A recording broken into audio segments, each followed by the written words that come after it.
Hey everybody, this is Tao at the Forge, and I have pneumonia. So I'm not feeling very good, but I still wanted to do these spoilers because I love you guys so much. Alright, so anyways, I haven't looked at these at all. I've just been mainly shivering in bed, but I feel well enough right now to come out for a little bit and talk about these a little bit here. So I haven't seen them yet. Let's go through them together. So Tetsuko Imuzawa Fugitive, or Tetsuka Imuzawa, Fugitive. It's a 2 mana for a 1/3 legendary human rogue. Creatures you control with power 1 or toughness 1 or less can't be blocked. That's actually a pretty powerful ability. Like, unblockable is actually pretty huge. So I'd say that that's actually a fairly good card, especially in the 2 mana slot. Like, it just depends if you're like what strategy you're playing, but overall I can't really say that that's bad. Okay, so Josu Vess. This is Liliana Vess's brother, Lich Knight. 2 mana and 2 black, so 4 mana, 4/5. Already, that's already pretty good. Kicker, 6. Okay, well, yeah, good luck with that. With Menace. Okay, so when Josu Vess Lich Knight enters the battlefield, if it was kicked, create 8 2/2 black zombie knight creature tokens with Menace. Okay, so you pretty much won the game if you can kick this. But you need like 10 mana to kick this. Alright, and then you have to get around board sweepers and counters. So, I mean, I don't know. I don't think that this is not something I would pick. Like, it's something I would pick in draft because it's a 4 mana 4/5, right? A little bit harder to cast with the double black, but I mean, if you're playing mono black or something, that's pretty good. Even then, it's not that bad. So 2 mana 4 mana 4/5 is already pretty good with Menace. So, and then who knows, maybe you can go a long game and get it out for 10, but I doubt that that will ever happen. Anyways, so, but still, I think it's draftable for sure. It's a decent card. Okay, so Cabal Stronghold. Okay, it's a land. So basically it taps for colorless, and then 3 and tap, add 1 swamp or 1 black mana for each basic swamp you control. So kind of like playing into Black Devotion type decks. That's really going to want to go into like a mono black build. So maybe Josu Vetch and Cabal Stronghold would both be good. This would allow you to cast Josu Vess if you were playing in a mono black. All right, so that's actually okay. Okay, Zombie Knight, great. Okay, token. Blessed Light, 5 mana. Exile target creature or enchantment. Well, that's not very good. I mean, I would probably pick it because it's removal. Like, it's better to have removal than no removal. But at the 5 mana mark, it's really kind of terrible, right? I mean, like a lot of other stuff, like an Oblivion Ring's only 3 mana, so, and that can exile anything, right? So I guess the only thing is that this one doesn't give it back like an Oblivion Ring would. So like if you got rid of the Oblivion Ring, then they'd get their permanent back, but this one can get rid of anything. So I don't know. It's in draft, having removal is better than nothing, but I wouldn't expect to see this being played all over. It wouldn't be my first pick for sure. Okay, the Antiquities of War is 3 and a blue for a saga. 1 and 2 is look at the top 5 cards of your library. You may reveal an artifact card from among them and put it into your hand. Put the rest on the bottom of the library in any order. Okay, and then artifacts you control become artifact creatures with base power and toughness 5/5 until end of turn. That's okay, I guess. It just depends like what you're doing, right? This would be an interesting build around card. Right? The only problem is your opponent would be able to see it coming, right? Because like they'd be able to see you like digging, and they know about this mode coming up, and so like in modern or other formats they would like be able to like, especially after sideboarding, I think this would be quite weak. But I'm not sure how this would work in standard or in draft. It'd be interesting though. There's a lot of artifacts in standard right now, especially with artifacts you control become artifact creatures with 5/5. So if you put this into like a Thopter deck or something, that'd be kind of ridiculous. So, okay. Lingering Phantom is a 6 mana 5/4 for a spirit. Whenever you cast a historic spell, you may pay a black. If you do, return Lingering Phantom from your graveyard to your hand. So graveyard recursion is pretty good. You know, a 6 mana 5/4 is not the best, but it's not horrible either. It'd be nice if it was flying. Yeah, like, why aren't Phantoms? Why isn't the Spirit flying? It's kind of weird. Alright, so, I mean, again, not awful, but I'd say it's okay actually for 6 mana, but it depends what else is in the 6 mana spot. That's the thing. Like, 6 mana is a lot, and just you get a 5/4 out of it, yeah, that you can keep bringing back to your hand. And realistically, at the 6 mana point, so you're talking about turn 6 and onwards, like, it's not like you're gonna have a ton of other things to cast. Like, you probably don't have a full hand. So, I mean, yeah, getting it back out again and again might be irritating for your opponent, but overall, I think, I don't know, it's just okay. It wouldn't be a first pick, but it's not the worst. Alright, Marwyn, the Nurturer. It's a 2 and a green for a 1/1. Whenever another elf enters the battlefield under your control, put a +1/+1 counter on Marwyn the Nurturer. Okay, add an amount of green mana equal to Marwyn's power. Wow, okay. That could be pretty devastating, right? You know, being able to tap her for mana and then just have a whole crap ton of elves come out is, you know, pretty good. Like, especially if you have a way of like generating elves. I'm not sure if this would go into modern elves. I don't think so, but overall, like, it's a pretty good card. I mean, it's decent. 3 mana 1 was just kind of meh, but with elves, you know, like, elves can kind of just explode out of nowhere. So, you know, the artwork is actually pretty good. It looks like she's holding a little baby in a bow. Right, like, it's gonna be kind of hard to fire that bow, Marwyn, when you have a baby in your other hand. But I guess you could just drop it or something. That actually just sounded really horrible. Just drop the baby, but yeah, set it down gently. How about that? Okay, Academy Journey Mage, 4 and a blue for a 3/2 human wizard. This spell costs 1 less to cast if you control a wizard, so 3 and a blue if you already control a wizard. This, like, a lot of these wizards, I think would go almost perfectly into that recent Commander Wizards deck. Right, there's just so much good wizard synergy. So, anyways, when Academy Journey Mage enters the battlefield, return target creature and opponent controls to its owner's hand. So, I mean, that's actually okay. So it's at the 5 mana slot, but actually if you're playing wizards and it's the 4 mana slot, and then you get a 4 mana 3/2 and you get to bounce your opponent's creature. So, I mean, that could be okay. I mean, it's playable. I mean, it wouldn't be a first pick again, but it's playable. Okay, so then Woodland Cemetery, Sulphur Falls. I actually really like these cards. Clifftop Retreat, that's great artwork too. Isolated Chapel. This actually looks like the graphics on my YouTube channel page, which you should check out and subscribe if you haven't already subscribed. Yeah, I mean, the thing with these is that they're like the poor man's dual lands, right? Like, coming in tapped unless you control a forest or an island. Like, it's very likely that you're going to control forests or islands, like, in a lot of decks, right? So, I mean, these are great ways to get the fast mana that you might need, you know, without having to pay for, like, you know, fetch lands. So, anyways, fetch lands I think are still better, of course, but like I said, these are kind of like the budget versions of a lot of these dual lands, right? So, Rito de Belzenlock. All right, so the Rite of Belzenlock. I don't know what this means, but let's take a look. Okay, so modes 1 and 2, create 2/0/1 black cleric creature tokens. Alright, and then mode 3 is create a 6/6 black demon creature token with flying trample, and at the beginning of your upkeep sacrifice another creature. If you don't, this creature deals 6 damage to you. So this is risky. Alright, so here's the thing. If your opponent is smart, they'd see this, and you get your 0/1 token, another 2/0/1 tokens, so then you got these 4 clerics there. And then right before your turn, they could, like, fumigate you or something like that, and then, like, basically you have no creatures to, right, you've got no creatures to attack with, and they might have, like, a whole bunch of chumpers or something like that, or create some chumpers, and then, like, basically this creature is going to just kick your ass. So it's risky, I think. I don't know if I like this card. It's like, especially because your opponent can see it coming, right? So, like, yeah, I don't know.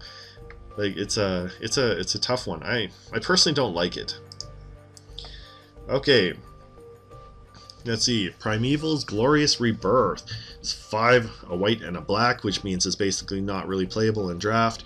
For a legendary sorcery, return all legendary permanent cards from your graveyard to the battlefield. Okay, well, maybe, maybe. All right, this is going to be like a really tough one. Like, it's basically going to be a finisher, right? Like, it's kind of like a living end or something like that. But man, 7 mana, the 7 mana spot is really tough in draft. I'm not sure in standard if it's going to be any good, especially because people would just like counter this, especially like, you know, at this time they could just hold up a counter against you knowing this is coming, and I don't know, it seems really rough. It's also, there are some cards that hate the graveyard still too, so I mean, like, it might be strong in game 1, but I don't know. I don't think this is particularly a great card. That's my own opinion. Gitu Journey Mage. When it's a 3 mana 3/2, when Gitu Journey Mage enters the battlefield, if you control another wizard, Gitu Journey Mage deals 2 damage to each opponent. Alright, so a 3/2 for 3 is pretty good, and if you and doing 2 damage to each opponent. Now, especially in multiplayer, this is pretty good. Okay, so it already is going to get in for 2. So, like, let's say you're playing a 4-player match. If you're playing a 4-player match, you have 3 opponents. This is going to get in for 6 damage spread out, like, amongst all your opponents, right? So, like, that's basically like almost casting 2 lightning bolts off of this. So, like, anything where you can basically like get that kind of value out of it, I think is pretty good. Even if you never attacked with this, I think this is a very good card, especially in multiplayer. Well, multiplayer draft. So, like, this is something I would maybe consider putting into the cube. There's a lot of cards actually that I'm considering putting into the cube for this. I'll have to make another video for that. Anyways, I like that card. Alright, Banalish Honor Guard is a 1 and a white for a 2/2. So, alright, so it's already a bear just there. Banalish Honor Guard gets +1/+0 for each legendary creature you control. So, it just gets bigger for all the legendaries. So, I mean, like, a 2/2 for 2 is okay, like, you know, as your, you know, late picks. You know, there's nothing special really about this. But if you have a lot of legendaries, which you should in this set, you're likely to be able to cast this, right, or get some value out of this. Naru Meha, Master Wizard, 2 and 2 blue for a 3/3 with flash. Alright, what's her ability? When Naru Meha, Master Wizard, enters the battlefield, copy target instant or sorcery spell you control. You may choose new targets for the copy, and other wizards you control get +1/+1. Alright, well, it's a lord, alright, so that's pretty good. The only difficulty with this is that you have to copy a spell you control. So, I mean, it's like if you happen to have like Lightning Strike or something like that, you're going to be casting this for 6. So you need to like cast the whatever spell and then cast this afterwards. So that's kind of like, you know, makes it kind of expensive. You know, you're going to want to wait till later game to get any value off this. I'm not sure if this should be a mythic. It's good. I mean, it's good to get a wizard out, like a lord out. I think this is maybe a better in commander card than in draft or something like that. But I don't know. It's okay. I mean, getting a wizard lord out there is going to be pretty good. All right, and it has flash, so you could actually like save some creatures or something like this, like cast this in response. It would be totally broken if it didn't say copy instant or sorcery spell you control. If you could copy your opponent's instants or sorceries, then it would be totally a broken card. So anyways, let's go Fire Elemental, 5 mana, 5/4. Great, vanilla. Yeah, okay. Syncopate, X and a blue. This is a reprint. This is like a card that's been printed in other sets. I think it was in RTR. Counter target spell unless its controller pays X. If that spell is countered this way, exile it instead of putting it into its owner's graveyard. Great. You know, just a nice counter spell to put in there. You know, usually you can get it in like, you know, at some point. People often like tap out for their most important spells. So, I mean, if you're playing blue, Syncopate's a decent counter, right? And it's not a specific kind of spell, so I'd take it. Juggernaut, 4 mana, 5/3, attacks each combat if able and can't be blocked by walls. Okay, great. I don't remember seeing a ton of walls in here, but you know, maybe there's walls in the other sets in standard. So, again, not necessarily my first pick. Okay, sorry, just trying not to cough here. Mesa Unicorn, 2 mana for a 2/2 with lifelink. Alright, there's already cards like this. I think there's a vampire card or a couple ones like that. yeah, I mean, it's a good. I mean, two mana 2/2 was already pretty good, and then with lifelink is awesome. It'd be nice if it was considered to be a horse. You know, if they made it a horse instead of a unicorn, because unicorns as a tribe are, I don't know, are there other unicorns at all? Like, I don't remember seeing any. Like, I think that what they should do is characterize like unicorns, pegasuses, and horses like all as kind of the same creatures as all horses. All right. Anyways, Thorn Elemental, 5 and 2 green for a 7/7. So a 7/7 for 7. You may have Thorn Elemental assign its combat damage as though it weren't blocked. So it essentially has trample, right? So you can, like, it can be blocked, but it doesn't necessarily have to do any damage to the blocking creature. It can just do straight damage straight through, which I think is actually pretty decent. Like, man, you can hit right through your opponent and not have to take any damage. Like, well, I mean, it takes damage, like, but your opponent's creature doesn't necessarily have to take any of the damage, which means that they have to treat this with, you know, some pretty high level of respect. So I like this. The only problem is in the 7 mana slot. It's extremely expensive, especially in draft. Like, I don't even know if this draft playable. So, all right. Unwind. Counter target non-creature spell. Untap up to 3 lands. Okay, so this is kind of like a cancel, right? So a cancel is like, it's basically your generic counter spells, 2 and a blue for just counter target spell, right? That's basically, but this one has a stipulation, counter target non-creature spell, so it's more like negate. Right, so it's an extra 1 mana and negate. Well, what do you get for that? You get to untap up to 3 lands. Like, I think this card is super powerful, and it's a common, right? The thing is, like, especially in like pauper format, like Wizards, have you not learned? Right, look at like the things like that Cloud of Fairies and Peregrine Drake, like things that untap lands that basically you get to cast for free are considered to be like broken in the formats, right? So I think, like, you know, being able to cast this and then you untap 3 lands, especially if you got like lands that tap for more than 1 mana, right? Like, you know, this could be really tough, right? Like, I don't know, I think it's really powerful. Especially, I think you'll see this like being put into like, you know, mono fairies decks, like mono blue fairies, or other especially in pauper decks. Like, man, I wouldn't be surprised to see Unwind hit the ban list. So, like, in pauper anyways. So, a very powerful card. Anyways, being able to basically cast this for free. You just have to have 3 open mana, but then you can untap 3 lands and then get something else, right? So, okay, Drudge Sentinel is a 2 and a black for a 2/1 Skeleton Warrior. 3 mana, tap Drudge Sentinel, it gains indestructible until end of turn. So you can block with this and then tap it and make it indestructible. So, I mean, it's okay. It's like a very strong chump blocker, but it costs 3 permanently. So in draft, it would be decent, a decent card to pick. Not in my top 8 or even 10 cards probably, but it's something I would consider if I was in black. Like, all right, so I don't know. It's like, again, in the common slot, it's just okay, right? Like, you can't return it back to the, like, once it does get destroyed, you can't return it back to the battlefield or anything. But being able to pay 3 mana and basically make it indestructible all the time can make it kind of a pain in the butt to deal with. Okay, Eldest Reborn is a form and a black for, so 5 mana saga. Mode 1 is each opponent sacrifices a creature or planeswalker. Alright. Mode 2, so this would be on turn 6 at the earliest. Each opponent discards a card. Now, how many cards is your opponent going to have on turn 6? Right? Like, seriously.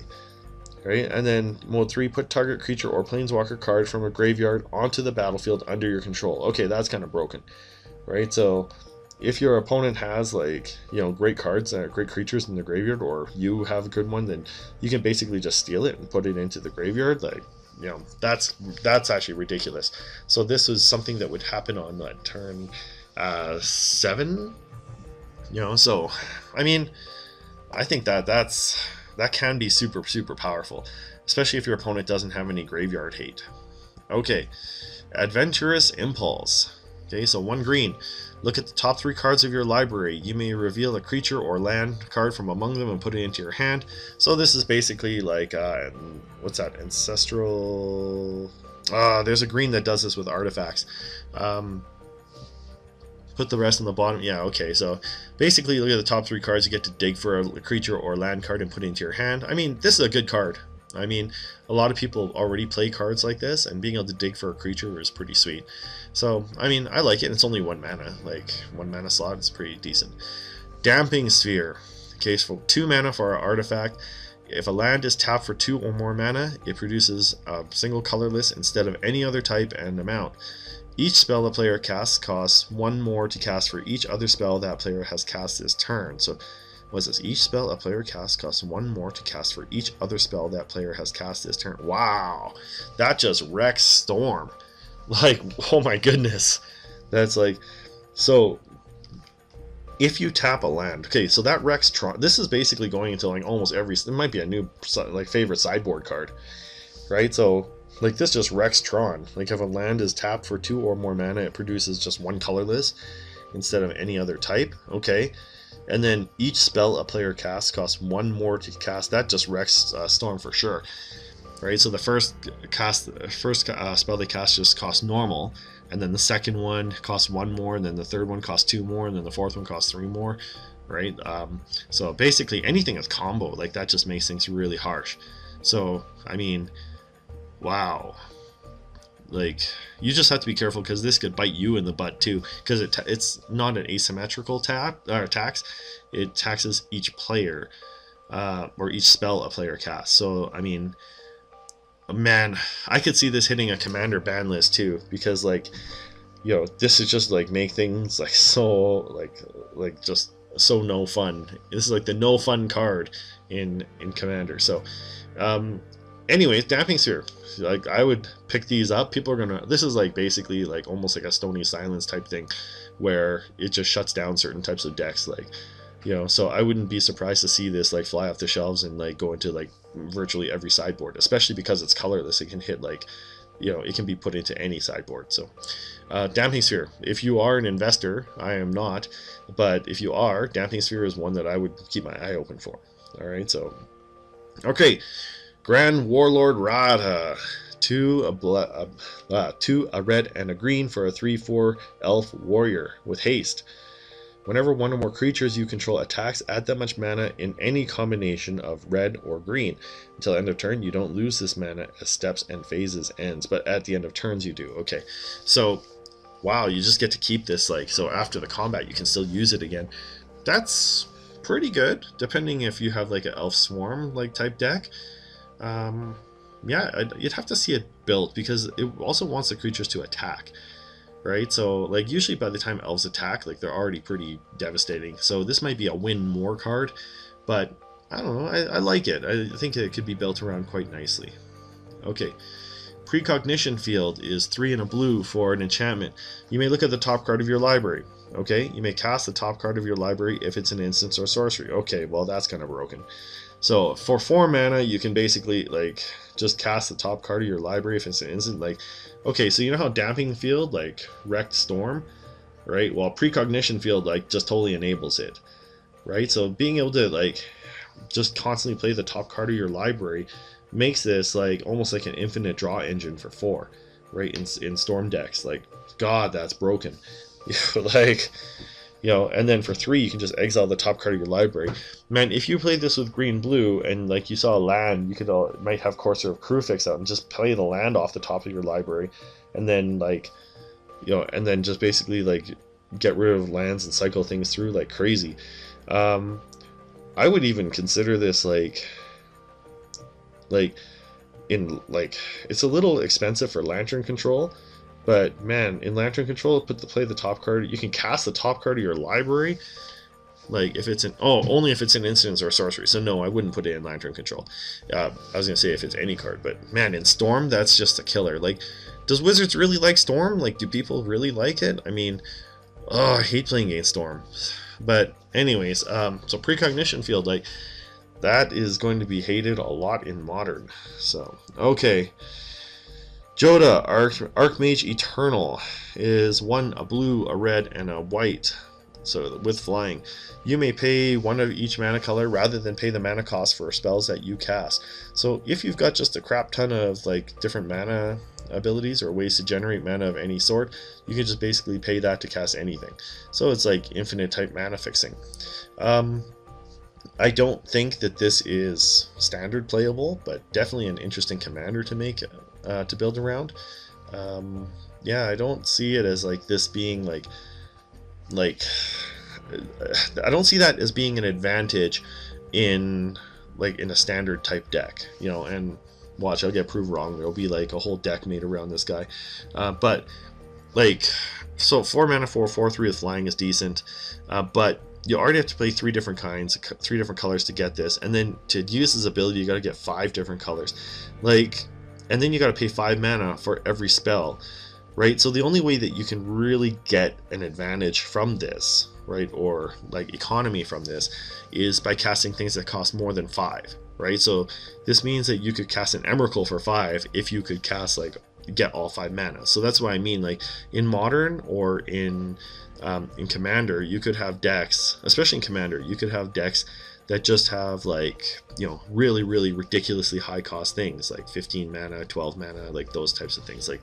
Blightsteel Colossuses and stuff, you know, and then just get them all for 5 with this guy, right? So I mean, that's definitely a possibility, and then you could just wreck face. So I mean, I can't see this being really popular in Standard or Draft, but you know, Commander, it would be an interesting commander to go around. So I like it. It's a unique ability, and unique abilities on cards like make interesting decks. So okay, Varric's Bladewing is a 2/2 red for a 4/4. So okay, so a 4 mana 4/4, kicker 3 with flying. Okay, when Varric's Bladewing enters the battlefield, it was kicked. Create Karok's Bladewing, a legendary 4/4 red dragon creature token with flying. So create its buddy Karok's. Alright, well, sure. So for 4 mana you get 1 dragon, for 7 mana you get 2 dragons. You know, it's like, you know, you buy 2, I'll give you a slight discount. So it's okay, and the kicker is not totally ridiculous. Like, you could get up to 7 mana, and already a 4/4 for 4 is pretty decent with flying, so I mean, I would pick this. Okay, Daring Archaeologist is a 4 mana 3/3. When Daring Archaeologist enters the battlefield, you may return target artifact card from your graveyard to your hand. Okay, sure. Whenever you cast a historic spell, put a +1/+1 counter on Daring Archaeologist. Okay, sure. Now if you combine this with SRAM, that's going to be kind of broken, right? Possibly. You know, you could almost like make this guy into like a huge like one-shot killer, right? So I mean, it's pretty good. I mean, yeah, I like it. I wish the guy had like a little whip, you know, like make it like a little Indiana Jones character or something like that. But all right, but you know, I think that's a playable card. Llanowar Envoy, so 3 mana for a 3/2. It's just okay. So 1 and a green, add 1 mana of any color. So this, if you're playing like a 3-color deck in Draft, you might want to pick a card like this because it will help you fix your mana, right? But if you're just playing mono green or something like that, or green and just splash, well, maybe splash, you might want to put this in there too. You know, I wouldn't necessarily do it in Modern or in Standard, but in Draft it might be a decent pick just because it'll help you fix your mana, right? Nothing is worse than when you just need that 1 blue or 1 red and all you keep drawing is like green cards, you know, and then you just can never cast like half the cards in your hand because you just can't get that 1 color. So I mean, you know, that could be a decent card. Gilded Lotus, 5 mana, add 3 mana of any 1 color. So again, this I think could be very strong in Commander. I'm not sure if it would be good in any other real format. Mainly because like by the time turn 5 comes around, like, so yeah, you're gonna get this out for 5 and then you can immediately tap it for 3. Okay, great. But then like what else could you do for 5, right? There's a lot of other things for 5 that you could be doing, right? Like, so I don't know, like, I'm not sure how I feel about this, you know. And then how much mana do you really need like after this? Like, again, it just depends on the deck, I guess, but I don't know. I think it's good and depending on the format, but you know, I'm not sure about Draft. So okay, Helm of the Host is 4 mana for equipment. At the beginning of combat on your turn, create a token that's a copy of equipped creature, except the token isn't legendary. If equipped creature is legendary, that token gains haste. Wow. And you don't have to get rid of the token, right? So you just keep getting more copies of stuff. That could actually be totally abused, right? So you got to get this rightfully, that this is like a 4 mana, you know, an equip 5, right? Because you could totally abuse this, put this on a creature, and then just start like making copies of that creature over and over, especially if they have accumulative effects, right? So like if you got like Thalia, Guardian of Thraben, and you put this on her, right, then non-creature spells cost 1 extra to cast, and then if like that just keeps stacking on like every turn, right, like that would be like pretty harsh. So like, I don't know, it's good. I mean, I like it. Okay, Arvad the Cursed. 3, a white and a black for a 3/3 vampire knight with death touch and lifelink. Other legendary creatures you control get +2/+2. I feel like I've talked about this guy before, but I don't know. Well, whatever. So a 3/3 for 5 with death touch and lifelink is already okay. It's not a vampire nighthawk, like, you know, but other legendaries control get +2/+2. So I mean, yeah, it's fine, you know, it doesn't jump out at me, but it's okay. Oath of Teferi. When Oath of Teferi enters the battlefield, exile another target permanent you control. Return it to the battlefield under its own. Okay, so return to the battlefield under its own control at the beginning of the next end step, which is basically like Venser's ability. I think I talked about this card too. I feel like I have. You may activate the loyalty abilities of planeswalkers you control twice each turn rather than only once. Okay, well that's freaking killer. Right, so like, you know, basically being able to activate abilities like twice is, like that's definitely playable in like your Super Friends type decks and stuff like that. Man, that could be just a killer, right? Like seriously. So Oath of Teferi, man, like I would look to this card. This card might be like, I'm glad it's at 5 mana, because that could this card could be just, it could just wreck people. Right, so, alright, anyways. Bayard, Steward of Argive. 2 and 2 white for a 2/4 with Vigilance, Human Soldier. Creatures can't attack you or a planeswalker you control unless their controller plays 1 for each of those creatures. So basically like a Ghostly Prison type guy on a stick. So, yeah, he's decent. 4 mana for a 2/4 with Vigilance. Yeah, you know, I take it. And then just the taxing makes things just, especially in multiplayer, would make it so people just don't want to attack you. Yeah, I like him actually. Okay, Grun, the Lonely King. Funky new mode. Okay, that's got to be something else. If this part here is actually part of the card, that'll be pretty awesome. So 6 mana for a 5/5. If with, okay, so kicker 3. Okay, so there's 9 mana for the kicker. One thing I noticed in this set is the kicker costs are like extremely high. So, okay, if Grun the Lonely King was kicked, it enters the battlefield with 5+1/+1. Okay, well, okay, fair enough. So it's a 10/10 if you cast it for 8 or 9.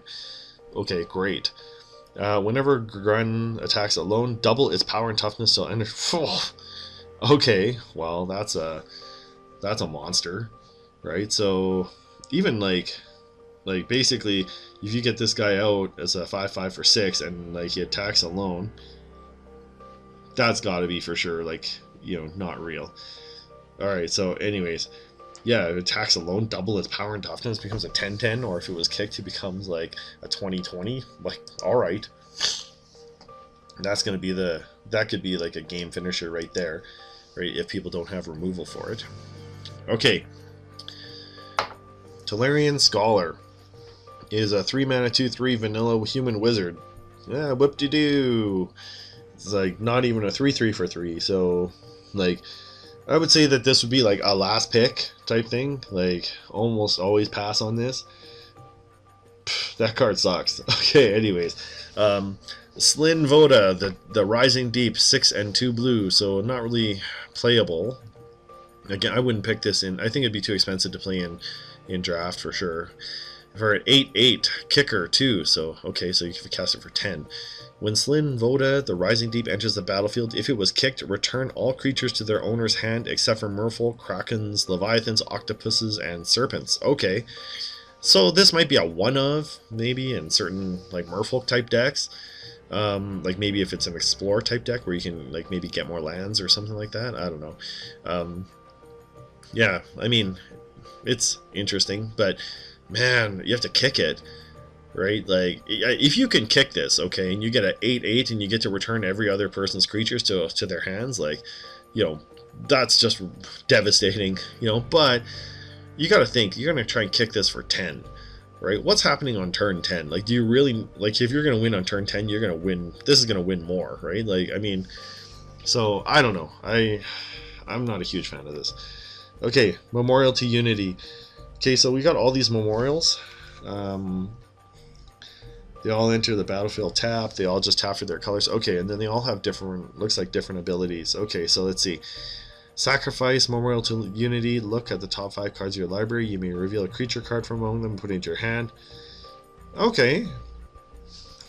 Destroy target land for 5. That's terrible. Return target creature card from your graveyard to your hand. That's actually pretty good. What, man, why did, looks like red got the shaft on this. Sacrifice Memorial to Genius. Draw 2 cards. Okay, that's awesome. Okay, Memorial to Glory.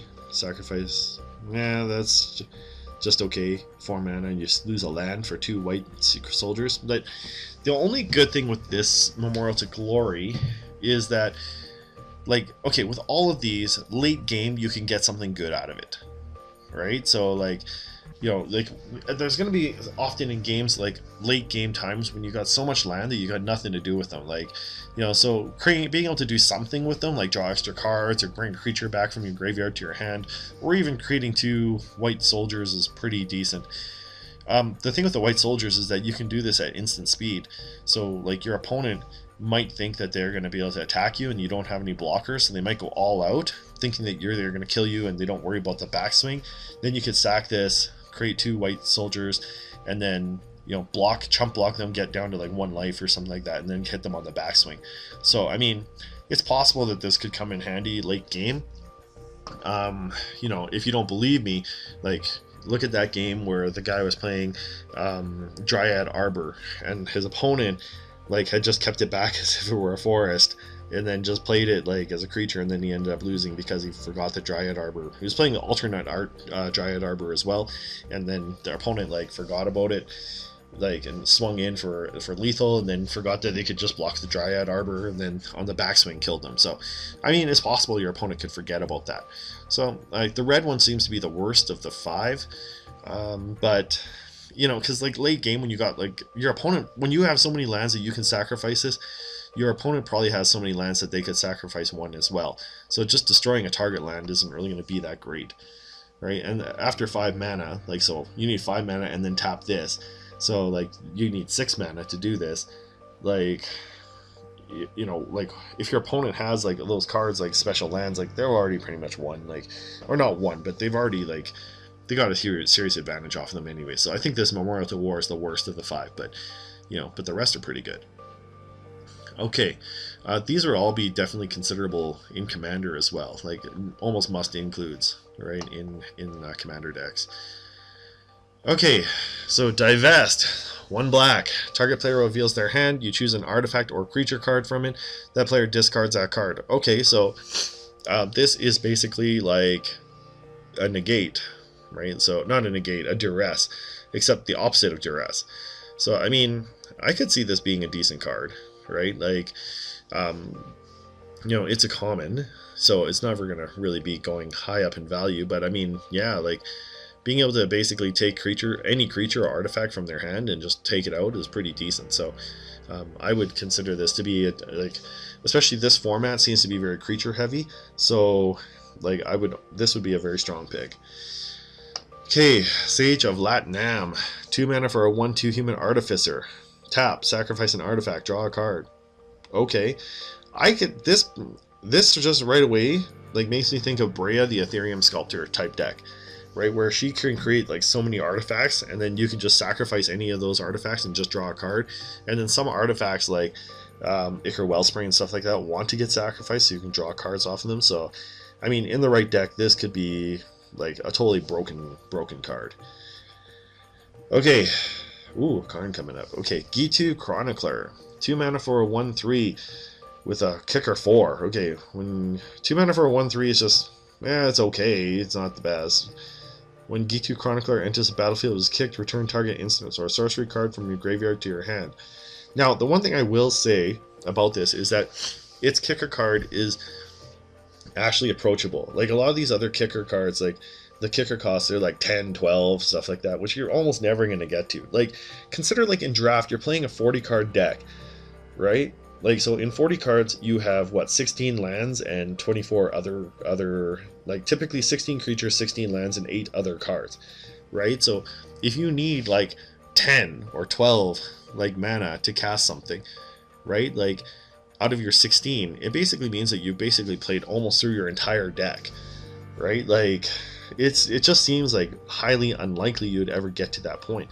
But at the 6 mana cost place, it's actually reasonable that you might actually get this off. Now, is it worth it just to get an instance or sorcery from your graveyard to your hand? Maybe. It could be a finisher. It just depends on what it is. That could be just a form of removal that you need. So, okay, Song of Freyalise. Beautiful artwork. 1 and a green for a saga. Modes 1 and 2. Until your next turn, creatures you control. Okay, that's powerful. Especially because it's probably going to go in that Selesnya token type build. So this is basically like, what's that in Shadows of Innistrad, or it's in the when they returned to Innistrad, they had that one artifact where they basically did the same thing. It was a 3 mana artifact. So okay, yeah, allows you to ramp your deck. And then mode 3 is put a +1/+1 counter on each creature you control. Those creatures gain vigilance, trample, and indestructible. Okay, well that's already very strong. So I'd say for 2 mana, this is definitely pickable. Like on turn 2, you play this and then just basically empty your whole hand, and then by turn 5, so on turn 3 you get it again. Turn 4, then you basically put a counter on all the creatures you have. That's very strong. I like this. I'm surprised it's actually only uncommon. So construct token, great. +1/+1 for each artifact. Wow. Okay. Okay, now Karn. Karn is almost certainly going to be like a killer. If he sucks, then people are going to be just really pissed. But because Karn has always been like, one of the best planeswalkers. Okay, so let's see what it is. 4 mana for a 5. Okay, so 4 means you can get out fairly early. For a 5 loyalty planeswalker, 5 loyalty is pretty good. Okay, he doesn't look like he has an ultimate. Okay. 1. No ultimate. Okay. Reveal the top 2 cards of your library. An opponent chooses one of them. Oh, man, okay, let's see this one here. Reveal the top 2 cards of your library. An opponent chooses one of them. Put that card into your hand and exile the other with a silver counter on it. Okay. -1. Put a card you own with a silver counter on it from exile into your hand. Huh. Okay. And then create a 0/0 colorless construct artifact creature token. Okay, so that's the other construct that they just showed. This, I would say, is not broken, but just gives you so much card advantage. You can immediately +1 this guy and just get a card from your hand. And then the next turn, if your opponent didn't give you the one you wanted, you could just get it again anyways. Right? So, I mean, this is actually a very good, like almost a very difficult to remove, an extremely difficult to remove like card draw engine. And for 4, I think this is very powerful. Like, I personally think this is very powerful. And then if you got nothing else to do, I guess you could -2 and create this, and then just get, like, obviously this wants to go into a massive affinity type deck with lots of artifacts. So, all right. Darigaz Reincarnated. Okay.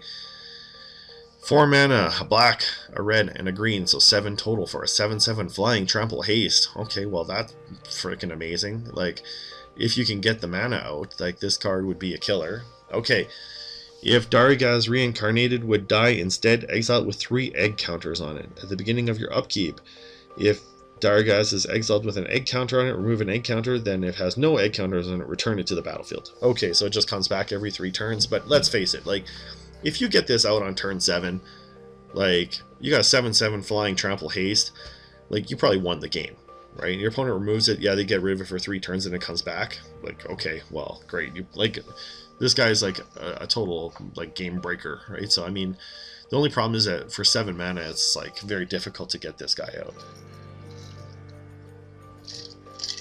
Okay, so we got Muldrotha, the Gravetide. All right, so 3 black, a green, and a blue for a 6/6. Okay, so 6 mana, 6/6 with. During each of your turns, you may play up to 1 permanent card of each permanent type from your graveyard. Wow! So you can play, what? A land, like a sorcery, an instant, a creature from your graveyard, but you gotta pay for it, of course. But still, like, if you get like lands that can destroy other people's lands, right? Like if there's like a ghost quarter or something like that, like you could like ghost quarter someone, then bring it back, right? During your turn, bring it back, play it out, destroy someone's land, so on and so forth. Like, so I mean, this could even, I think this would be a cool commander to play. Like this, I think would be a really cool commander. Yeah, I like this. I like this a lot. All right, anyways, let's keep going. Adeliz, the Cinder Wind. 1, a blue and a red for a 2/2 legendary human wizard with flying and haste. Okay, well that's pretty good. Whenever you cast an instance or sorcery spell, wizards you control get +1/+1. So basically, it's like kind of like a Monastery Swiftsphere, but for other wizards. Okay, well sure, yeah, I like it. I'm just not sure if wizards want it to be like an aggro type deck, but like I mean, where the wizards are just constantly attacking, but. Like, if you put this into, like, a burn control type deck, like, you know, you could constantly, like, control your opponent, burn them out, and then basically just keep swinging with your wizards and, like, not let your opponent establish a board state. So this could be a very strong build-around card. I could see this being, like, this card, like, kind of taking over the, like, a format, so... Okay, Goblin Warchief is a 3 mana 2/2. Goblin spells you cost 1 less to cast. Okay, goblins you control have haste. That's pretty good if you're playing goblins. I don't know how many goblins were in this set, so alright. If you're not playing goblins, well, obviously that sucks. But okay, so Seal Away, 1 and a white for flash. Enchantment. When Seal Away enters the battlefield, exile target tapped creature and opponent controls until Seal Away leaves the battlefield. Okay, so like that's the removal. That's the kind of removal you want. Unfortunately, it only removes black or only removes tapped creatures, right? So you can't remove untapped creatures or any other things like artifacts or enchantments or stuff like that. But still, like if you consider the draft order, like with bread is bombs and removal, right? Like, so you got 2 mana removal where you can cast it with flash at any time. Like, this is very strong. So I would say this is like, if you don't have a bomb to pick, this is like almost like a must pick if it's in your color. So, okay, Dauntless Bodyguard for 1 mana for a 2/1. That's already pretty good. As Dauntless Bodyguard enters the battlefield, choose another creature you control. Sacrifice Dauntless Bodyguard. The chosen creature gains indestructible till end of turn. Alright, so he can sacrifice himself to save the other creature. The only problem is, as a 1/1, you would want to put this out on turn 1, right? Like, just to be on curve. But you can't, right? Like, well, here's the thing. Okay, if you get it on turn 1, you got a 2/1 for 1. Okay, that's alright. If you don't get it out on turn 1, you likely have another creature, and then you can make this guy the protector of your other creature. So I mean, that's okay. I mean, I liked it. I like it actually. So, okay. Kamal Druidic Vow is an X green legendary sorcery. Look at the top X cards of your library. Wow. Okay. You may put any number of land or legendary permanent cards with converted mana cost X or less from among them onto... Are you kidding me? Put the rest into your graveyard. So any number of land or legendary permanent cards with converted mana cost X or less. Okay, like, does Wizards not know that green is the color of ramp? Like, this is so broken, right? Like, you know, green can easily, like, you put this into an Elves deck, it's like the worst, like a worse version of Collected Company. Right, so elves can easily get like 10 mana on turn 3, right, or something like, or similar to that, right, like turn 3 or 4. So you cast this for like 8, x8, look at the top 8 cards of your library, put any number of lands or legendary permanents cards. Okay, I guess they have to be legendary permanents. So that's the only good thing Because if it was just any permanent, like, then that would just be so broken. Okay, so because it's legendary permanents, I'm going to go back and say that it's not totally broken. Okay, that it's not worse than Collected Company, but still, like, there are some builds of elves where you could, like, totally abuse this. So, okay, anyways, yeah, like, that limitation there just makes it at least acceptable. Okay, I'm not going to freak out about that. Lyra Dawnbringer. She must be a sister of Rhea Dawnbringer, or maybe the mom or something like that. Do angels have moms and sisters? Like, do they have families? It seems weird. Okay. 3 and 2 white, so 5 mana 5/5 with flying, first strike, lifelink. And basically she's a lord. Other angels you control get +1/+1 and have lifelink. Great. If you happen to be playing Angels Tribal, I've always wanted to build Angels Tribal, but they're just so expensive that they, like, I don't mean like the cost like dollars wise, but just their mana cost is so expensive. It's hard to ever like get them out, right? It just seems like a very difficult deck to build. And then once you can get a whole crap ton of angels, then yeah, sure, you can beat face at them, but like, it's just overall a very tough deck to kind of build. I'm not sure if this is like the right card you want in any sort of limited format. Like a 5 mana 5/5 with flying, first strike, and lifelink is pretty good, right? So this is like a bomb that could win you the game, right? But as far as like trying to just build the straight up Angels Tribal, I don't think so. Like, I would still pick it. It would be a first pick if I could, because I would think it would help you if you could get it. It would help you win the draft. Okay, let's see. Okay, so I think a lot of these are the ones yeah, for sure. I've already looked at some of these cards. Okay, so Forebear's Blade, I think, is the last one I have not looked at. I'll look at... Yeah, I'll look at these ones. I for sure have looked at Yawgmoth's Vile Offering. Okay, so Forebear's Blade is a 3 mana equipment with equip 3. Equipped creature has +3/+0, has Vigilance and Trample. When equipped creature dies, you can just put it onto it. Okay, that's really great. When your creature dies, you can just equip this to another creature, so he just basically passes it to someone else as he dies. Yeah, that's actually pretty awesome. So +3/+0 with Vigilance and Trample, you can just like move it from creature to creature as soon as that creature dies. Yeah, like, that's great. Not having to keep paying the equip cost is wonderful, so that's very strong. Shalai, Voice of Plenty. Flying 3/4 for 4. You planeswalkers you control and other creatures you control have hexproof. Yeah, I think I talked about this. If people don't have removal for this, like, then basically, like, it's going to be extremely hard to get rid of anything you have. And because it also has an ability in green, it means it wants to play the Selesnya colors, which is the tokens color, which means that basically, like, yeah, put a +1/+1 counter on each creature you control later. Like, yeah, that's, you know, that's going to be like a game ender as well if you got the right build for it. So anyways, that is it for the spoilers today. I feel like I'm going to die. I hope you guys enjoyed it. Let me know what you think in the comments. I will try and come with another video later on if I can. Man, I just feel awful. Like, pneumonia is not cool. Alright, anyways, that's it for now. Thanks for watching. I'll see you next time. To join an amazing Magic the Gathering community, check out kitchentablemtg.com.